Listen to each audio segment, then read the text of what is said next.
जय श्री कृष्णा। कर्क राशि और कर्क नगर के लिए कैसा वक्त है, ध्यान से सुनिएगा। बहुत ही कमाल के कॉम्बिनेशन बने हुए हैं, इसका आपको भरपूर फायदा उठाना चाहिए। प्रयास करके ग्रैब करनी चाहिए, चीजें पकड़नी चाहिए। अगर आपकी जन्मपत्री मूल थोड़ी भी ठीक है तो ये बहुत अच्छे रिजल्ट देने वाले हैं ग्रह, और अगर वीक भी है तो भी कुछ ना कुछ जरूर ये ग्रह देते दिखाई दे रहे हैं। सबसे पहले चर्चा करें गुरु आपके एक गुरु आपके यहाँ तीसरे स्थान में बैठे हैं, गलत लिख दिया है थोड़ा सा। गुरु यहाँ पर बैठे हुए हैं आपके मिथुन राशि के साथ में हैं। इनकी दृष्टि छठे भाव पर है, लाइबिलिटीज के कारक हैं, चैलेंजेस के कारक हैं, लेकिन हमेशा छठा भाव खराब नहीं होता है।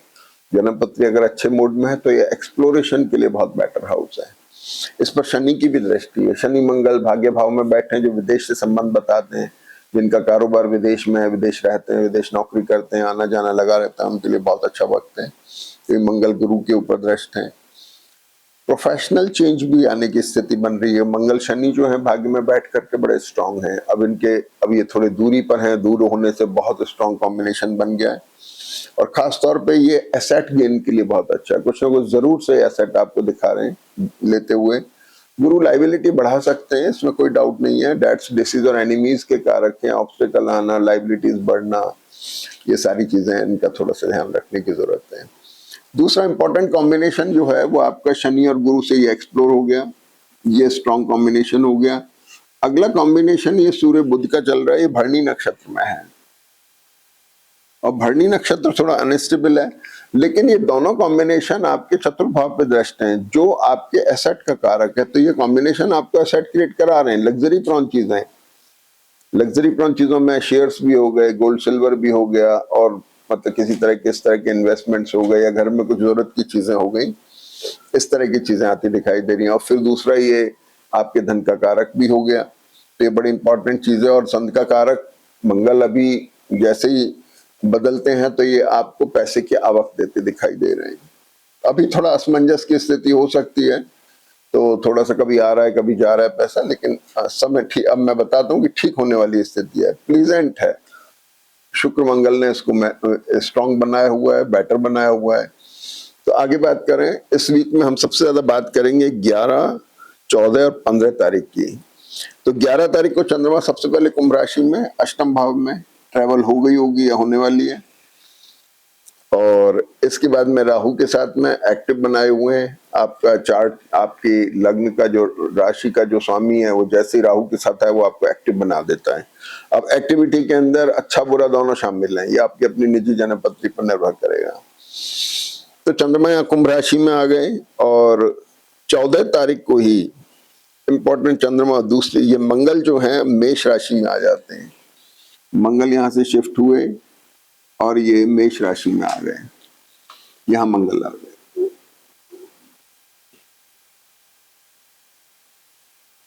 मेष राशि में मंगल आ गए, धन की आवक अब अच्छी हो रही है। कारण ये है कि सूर्य के साथ आ गए, एग्रेशन में है, धन दे रहे हैं, आपकी एक्टिविटी बढ़ा रहे हैं, एक्सपेंडिचर्स भी आ रहे हैं, इन्वेस्टमेंट्स भी हो रहे हैं, बहुत अच्छा साइन है। प्रोफेशनल पार्ट पे थोड़ा बहुत प्रोफाइल में चेंज होना, ये सब कुछ हो सकता है। अब सबसे इंपॉर्टेंट चीज क्या है कि मंगल यहाँ पे केतु के नक्षत्र में है, सिर दर्द का इनका ध्यान रखना है। दूसरी बात, ये एसेट की तरफ देख रहे हैं, थोड़ा सा ट्रैवल करा सकते हैं, डिटैचमेंट फ्रॉम योर कंफर्ट, ये भी पॉसिबल है। और तीसरी बात ये है कि पंचम भाव पे दृष्टि होकर थोड़ा माइंडसेट को एडमेंट भी बना सकते हैं और बहुत ज्यादा एग्रेसिव भी कर सकते हैं।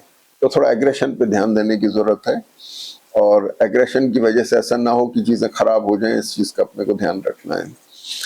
तो मंगल यहाँ पर भी वर्गोत्तम में रहेंगे। जो पहले मंगल 7 से 11 में मीन में रहे, और 11 से 15 में मंगल यहाँ भी वर्गोत्तम में। 8 दिन का जो मंगल है आपका, ये आपके चार्ट को बड़ा स्ट्रॉन्ग बना रहा है, क्योंकि मंगल योग कारक ग्रह है आपकी चार्ट में।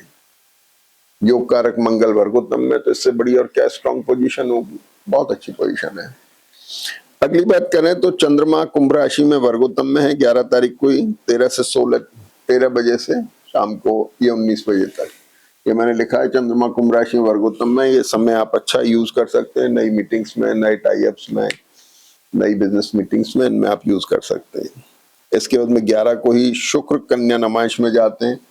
तो शुक्र जो है आपके 11th लॉर्ड भी हो गए और 4th लॉर्ड भी हो गए। पेरेंट्स की हेल्थ का ध्यान रखना है। बाकी शुक्र आपके अगर कन्या नवांश में गए तो बुध और सूर्य का कॉम्बिनेशन भी वीक हो गया, क्योंकि इनका नक्षत्र भरणी भी शुक्र का नक्षत्र है। तो ये थोड़ा सा ध्यान रखने की इसमें पैसे की आवक, आपके एफर्ट्स हो गए, पैसे का एक्सपेंडिचर हो गया, उस पर कंट्रोल रखने की जरूरत है। इसके बाद में 12 तारीख को चंद्रमा मीन राशि में आ गए। यहाँ जैसे चंद्रमा आते हैं मीन राशि में, ये राशि रिडिफाइनिंग मोड में चली जाती है। रिडिफाइनिंग मोड में चली गई, पुनर्विचार चल रहा है, marital, business, relationship, profession, asset को लेके, ट्रैवल को लेके, यात्रा होती है तो तीर्थ यात्रा होती है, धार्मिक प्रवृत्ति बन रही है, माइंड थोड़ा सेंसिटिव हो रहा है, एक अंतर्मुखी हो रहे हैं, ये सारी चीजें इसमें आ रही हैं, और अच्छे रिलेशनशिप अच्छे डेवलप हो रहे हैं, ये सारी चीजें आती हैं। अब इसके बाद में चंद्रमा यहाँ रिकॉग्निशन भी देते हैं, क्योंकि आपके खुद के लॉर्ड चंद्रमा है, तो थोड़ा रिकॉग्निशन भी देते हैं। अगली बात ये हो गई कि बुध भी 13 तारीख को भरणी से कृतिका में आ रहे हैं। अब बुध जो है कृतिका नक्षत्र में आ रहे हैं। 11 तारीख को तो सूर्य भरणी से कृतिका में आ गए, और 13 तारीख को बुध भी कृतिका नक्षत्र में आ रहे हैं। तो ये पोजीशन जो अब तक फीबल थी शुक्र के नक्षत्र में या विम्सिकल थी, अब ये स्ट्रांग हो रही है। बुध और सूर्य की पोजीशन स्ट्रांग हो रही है, तो पैसा आ रहा है, मंगल इसको मदद कर रहे हैं। तो 13 तारीख के बाद से तो भाई पैसा आना ही आना चाहिए आपके पास में। और इसके बाद में 14 तारीख को सबसे महत्वपूर्ण घटना होती है कि गुरु आपके वर्गोत्तम में आ जाते हैं। जो गुरु अब तक आपके 1 साल के लिए चल रहे थे यहाँ पर, अब वो जाते जाते आपको इफेक्ट देके जा रहे हैं आपकी पोजीशन, क्योंकि अब जो गुरु जून में बदलेंगे वो आपके केंद्र में आएंगे, जो 12 साल में एक बार आता है। तो आपको इसका पूरा ध्यान रखना है और उसका पूरा आनंद लेना है। तैयार हो जाइए, बहुत अच्छी वक्त चल रहा है, गुरु आपका बैकग्राउंड बना के जा रहे हैं। थोड़ा पेट वेट की समस्या रह सकती है, उसका थोड़ा ध्यान रखने की जरूरत है, केयरफुल रहें थोड़ा सा। कॉर्पोरेट गवर्नमेंट सेक्टर के लोग जो हैं, उनसे रिलेटेड बिजनेस करने वाले लोगों के लिए बहुत अच्छा वक्त है, उन लोगों को भी इसका फायदा उठाना चाहिए। बड़ा प्लीजेंट कॉम्बिनेशन चल रहा है। और इसके बाद में 14-15 तारीख को बुध वृषभ राशि में आते हैं। ये सबसे इंपॉर्टेंट चीज है।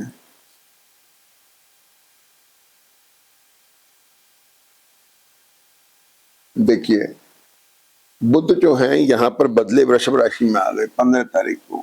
ये एक बड़ी घटना हुई।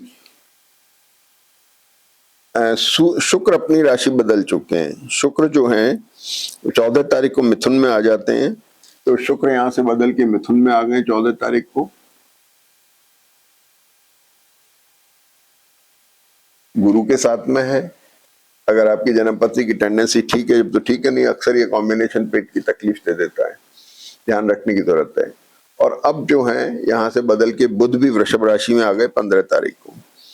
तो 14 और 15 में शुक्र और बुध दोनों बदल रहे हैं, और बुध जैसे ही यहाँ पर आते हैं तो ये कॉम्बिनेशन बनता है बहुत कमाल का। और ये इतना अच्छा कॉम्बिनेशन है, जो असेट का लिक्विडेशन होना, रिशफल होना, उसके लिए बहुत अच्छा वक्त है, और आपके एफर्ट्स के लिए बहुत अच्छा, बहुत प्लीजेंट है। लग्जरी प्रॉन चीजों में इन्वेस्टमेंट दिखाई दे रहा है, कुछ लाइबिलिटी ज्यादा बढ़े, इसका थोड़ा चेक रखना पड़ेगा। ये चीजें हो गई। और दूसरी सबसे बड़ी बात क्या है कि बुध चंद्र का जो कॉम्बिनेशन है, क्योंकि चंद्र जो है राशि बदलेंगे 14 तारीख को। 14 तारीख को चंद्रमा मेष राशि में आ गए हैं।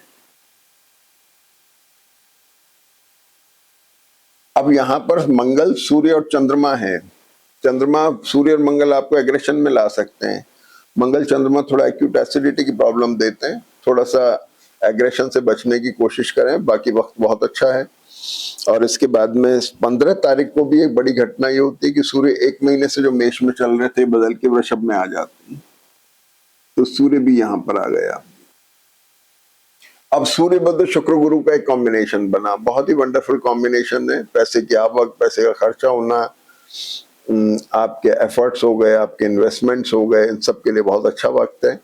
तो थोड़ा बस कफ, कोल्ड और टूथ प्रॉब्लम का आपको ध्यान रखना है। और इस बुध के ऊपर शनि की दृष्टि भी बहुत अच्छी है।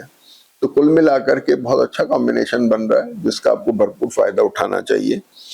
और इसके बाद में 16 तारीख की चर्चा जरूर करेंगे। चंद्रमा मेष राशि में भरणी नक्षत्र में, 16 को मत यूज करिए, इसमें बड़े निर्णय मत लीजिए। कुछ भी बड़े इंपॉर्टेंट चीजें उनको टालने की कोशिश करें संभव हो सके तो। और फिर 16 तारीख को चंद्रमा वृषभ में आ जाते हैं, चंद्रमा वृषभ में आकर के इस कॉम्बिनेशन को और एग्रीवेट कर देते हैं। तो 5 ग्रहों का एक कॉम्बिनेशन बना, गुरु शुक्र बुध चंद्र और सूर्य। चंद्रमा बुध का combination sudden gain sudden loss का कॉम्बिनेशन है। केयरफुल रहना है। जो लोग बिजनेस करते हैं, उतार चढ़ाव के काम जैसे शेयर मार्केट, गोल्ड सिल्वर का या और किसी चीज का, वो लोग विशेष ध्यान रखें। एसेट का लिक्विडेशन होने की पूरी संभावना है। और बाकी इस वक्त बहुत अच्छा है, पैसे की आवक दिखाई दे रही है। अगर आपकी जन्म पत्री अच्छी है तो निश्चित तौर पे अच्छे रिजल्ट देंगे, इसमें कोई डाउट नहीं है। और ये कॉम्बिनेशन बहुत बढ़िया है और इसका फायदा उठाइए। वंडरफुल, बहुत अच्छा वक्त चल रहा है। हमारा चैनल भी सब्सक्राइब करिए। जय श्री कृष्ण।